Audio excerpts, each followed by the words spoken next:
The day they kicked me out of my father's house, I walked away with one suitcase, a quiet heart, and a secret they never saw coming.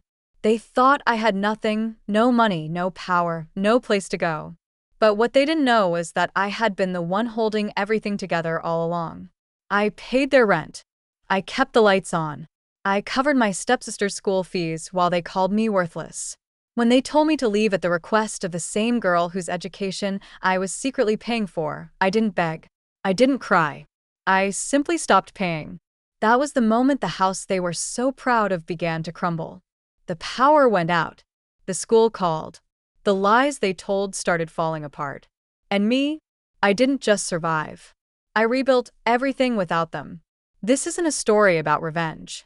It's a story about truth, about what happens when the one you underestimate the most is the one keeping everything afloat. They thought I had nothing, but I was the storm they never saw coming. My name is Alina. I'm 24 years old. And this is the story of how I lost my home and found my power. It all started the day we buried my father. I remember the sky was gray, the wind cold, and the silence heavy. My dad had been the only person who truly cared about me in that house. He raised me after my real mom died when I was a baby. A few years later, he married Paula, my stepmom, and she brought her daughter, Lacey, into our lives. At first, things were okay. But after my dad passed away, everything changed. The day after the funeral, Paula didn't even look me in the eye. She sat at the kitchen table, sipping coffee like it was just another day. Lacey was scrolling through her phone, acting bored, like nothing had happened. I was the one doing all the work. I cleaned the house, cooked dinner, and even managed the bills without them knowing I was secretly paying everything with the 2 jobs I had. My dad had left some money, but it didn't last long. Paula didn't work, and Lacey was still in school. They never asked where the money came from. They just assumed the lights would stay on and the fridge would stay full. But I didn't mind. My father had asked me once, during his final days, "Look after them, Alina, just until they find their way." So I did. I worked part-time at a bookstore during the day and cleaned offices at night. I saved every penny I could. I paid Lacey's school fees out of my own account, and I kept up with the rent and utilities, too. I never told them. Maybe I was scared of being called dramatic. Maybe I was just tired. But slowly, things got colder at home. Paula became short-tempered, always giving me orders. Lacey ignored me like I was the maid.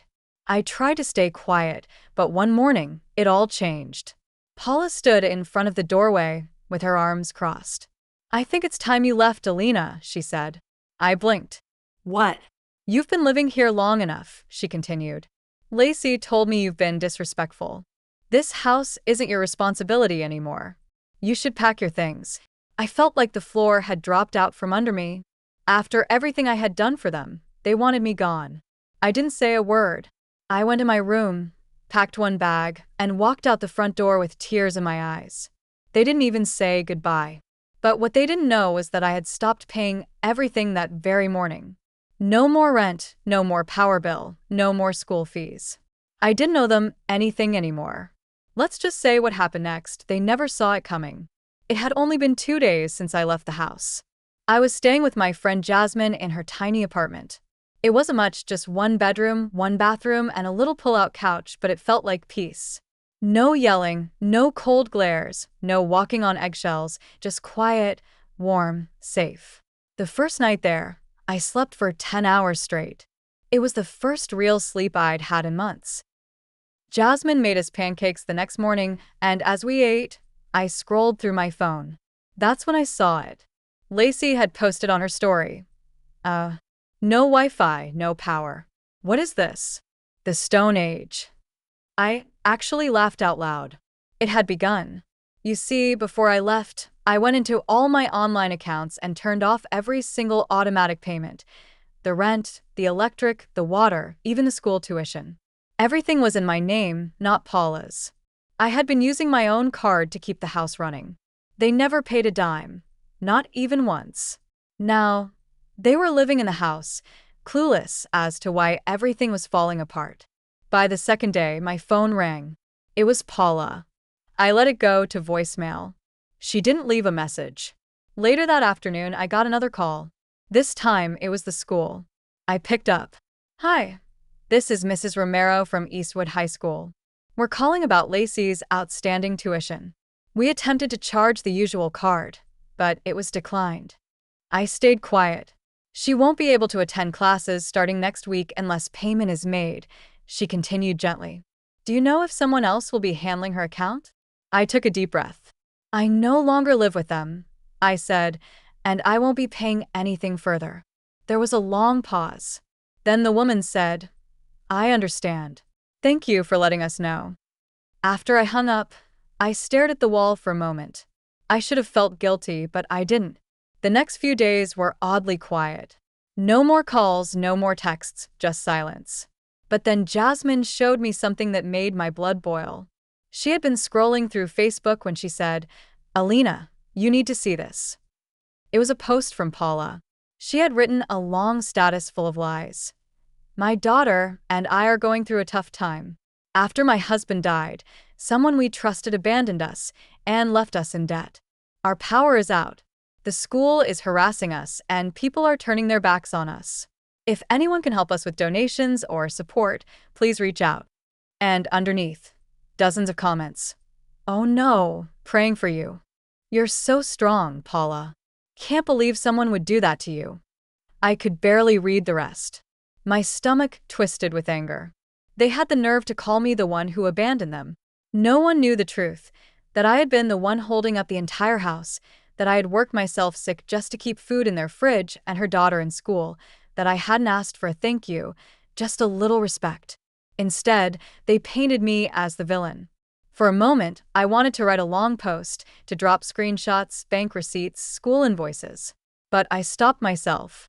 No, not yet. I had something better in mind. Let them dig their own hole a little deeper. That same night, Jasmine and I sat together, eating takeout on the couch. You okay? She asked. I nodded slowly. Yeah, actually, I'm thinking of starting fresh.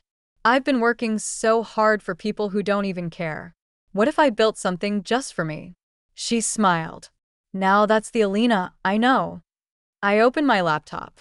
The first thing I did was register a business name. Starting a business wasn't something I had ever planned. But after years of working 2 jobs and stretching every dollar, I had skills no one really knew about: budgeting, organization, helping classmates with college applications, and tutoring. I just never thought of them as something valuable before.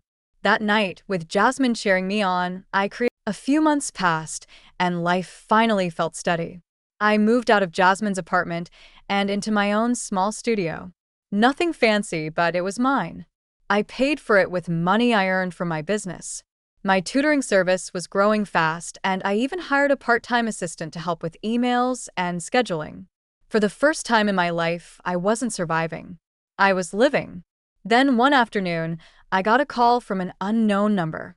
I almost didn't answer, but something told me to pick up. Hi, is this Alina? A soft voice asked. My name is Mr. Dalton. I'm an attorney. Your father left behind something for you. It's time we talked about it.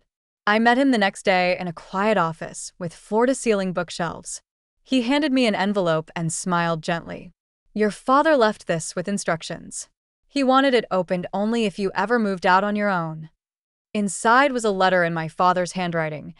My sweet Alina, I don't know when you'll read this, but if you are, it means you finally chose yourself. I'm proud of you. You've always given more than you had. Always loved more than you received. Enclosed is a trust fund. It's not huge, but it's enough to help you start fresh on your terms. You are stronger than you know. Love always, Dad.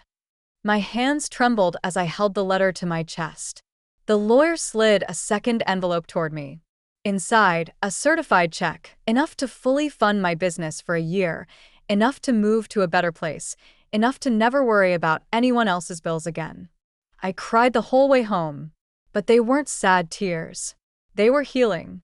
In the months that followed, I rebranded my business, built a professional website, and started teaching free financial literacy workshops for girls aging out of foster care. My name began showing up in local news articles, community posts, even on school boards. And one evening, after giving a talk at a youth event, a young girl asked me quietly, How did you learn to be so strong? I smiled at her and said, because I once lived in a house where I was invisible, and I promised myself I'd never disappear again. Paula and Lacey? They moved to another town.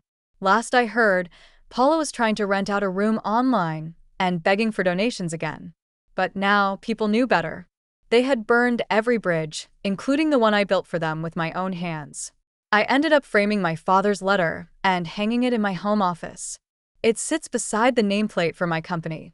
Steady Steps, built from the ground up. And every time I look at it, I remember this. They tried to break me, but instead, I became someone they couldn't touch.